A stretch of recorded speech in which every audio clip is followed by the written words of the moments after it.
the legislature. So under constitutional monarchy, the legislature is the lawmaking arm of government. The legislature is not only responsible for making new laws or creating new laws, it is also responsible for amending existing laws or abolishing outdated laws or laws that a country no longer wants to use, right? There is a unicameral legislature and there's also a bicameral legislature. In Jamaica, we use the bicameral legislature because we have two houses or two chambers that makes up parliament. The first house is the upper house, also called the Senate. In Jamaica, the Senate consists of 21 members, 13 on the side of the government and 8 on the side of the opposition. The Senate consists of elected members, meaning the Prime Minister puts up his 13 while the leader of the opposition puts up his 8, or nominate, that's a better word, and then the Governor General swears them into office. The second chamber or house of the legislature is called the House of Representatives, otherwise called the, think about it, outside of the House of Representatives, it's also called the lower house, right? The lower house consists of members of parliament.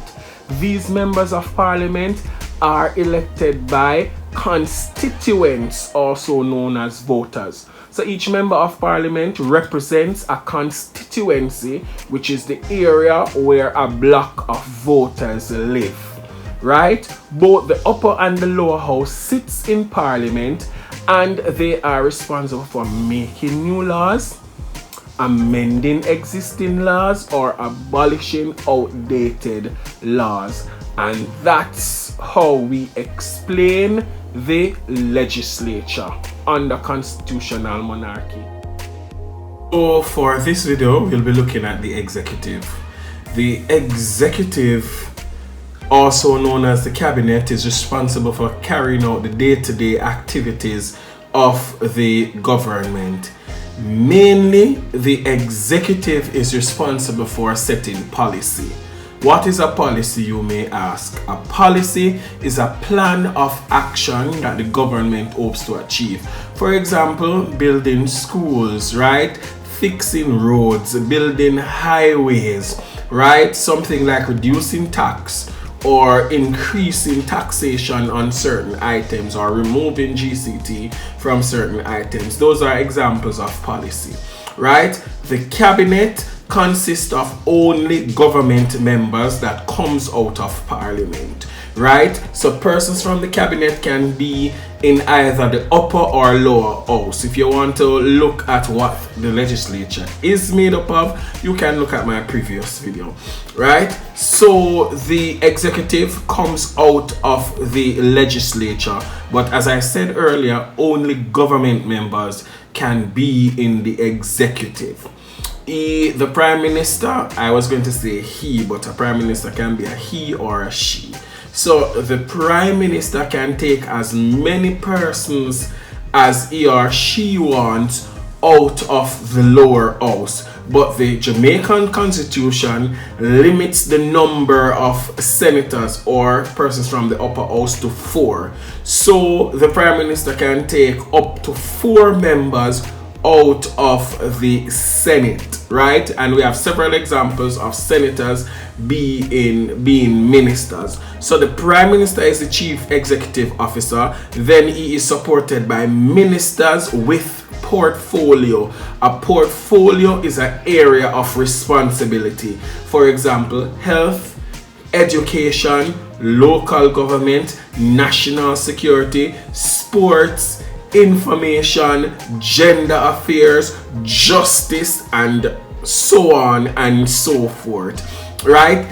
There are also ministers with a portfolio, there are ministers of state, there are junior ministers, and there's also the civil service that actually carry out the policy of the ministers and or their juniors, right? Parliament, no, sorry, not Parliament, but the executive operates on what we call collective responsibility.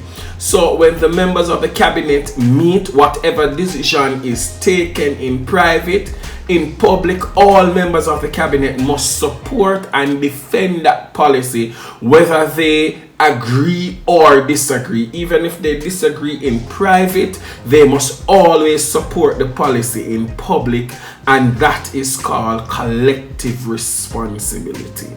So in recapping, the executive is the policy-making arm of the government. The prime minister is the chief member of the executive. He is supported by ministers with portfolio, ministers without portfolio, ministers of state, junior ministers, and also the civil service. The executive comes out of parliament, but only members of the government can become a part of the executive. The executive runs on what we call collective responsibility, where whatever policy is set, whatever decision is made by cabinet, all members of cabinet must support and defend that policy in public. The judiciary, the judicial arm of the government, is responsible for interpreting the laws, right? Some books and sources will say that the judiciary is responsible for enforcing the law, but that definition is very limited, because the judiciary not only enforces, it also interprets, because a lot of the laws on the books, right, they are not hard and fast. They are just not black and white like that.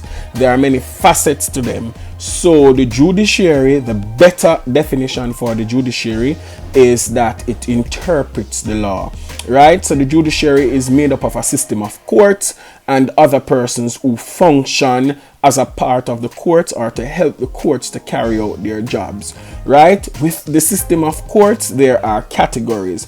We have the petty sessions court that deals with small claims items that are not criminal, like are not major crimes, I should say, right? Because probably if you step on somebody toe, that's actually criminal, right? Because you actually can step on them and hurt them. But anyway, so we have the petty sessions court, then we have the magistrates court as well. Then now we have a higher court called the Supreme Court or High Court that deals with very serious crimes, right? Not only does the Supreme Court deals with criminal matters, but also deals with civil matters like libel or defamation of character, right? If a defendant loses a case in the Supreme Court, that defendant has the right to appeal, and they can take their issue or their sentence, the judgment, to the Court of Appeal, and that's the highest court in Jamaica, right? If there is no favorability there, the defendant also has another right to appeal, right, which is the Privy Council. The Privy Council is not located in any country that has a constitutional monarchy style of government like Jamaica, right? Even in Canada, there are also constitutional monarchy, right? So the Privy Council is located in England, because you know that the monarch is the Queen of England, Queen Elizabeth II, right? So a defendant has a final right of appeal to the Privy Council that is situated in government, and only countries that are former colonies and now uses a constitutional monarchy style of government. Countries like Guyana, Barbados, who was newly minted as a republic, and also Trinidad and Tobago, right? And I think Dominica as well, right? Countries that are republics, they don't use the Privy Council as their final court of appeal, because they are republics and they have done away with all aspects of the monarch. They are quote unquote fully independent. They use the Caribbean Court of Justice as their final appellate court. So again, countries that uses a constitutional monarchy style of government uses the Privy Council situated in England as their final appeal court. Countries that are republics like Trinidad and Tobago and Barbados, they use the Caribbean Court of Justice as their final appeal court. Good?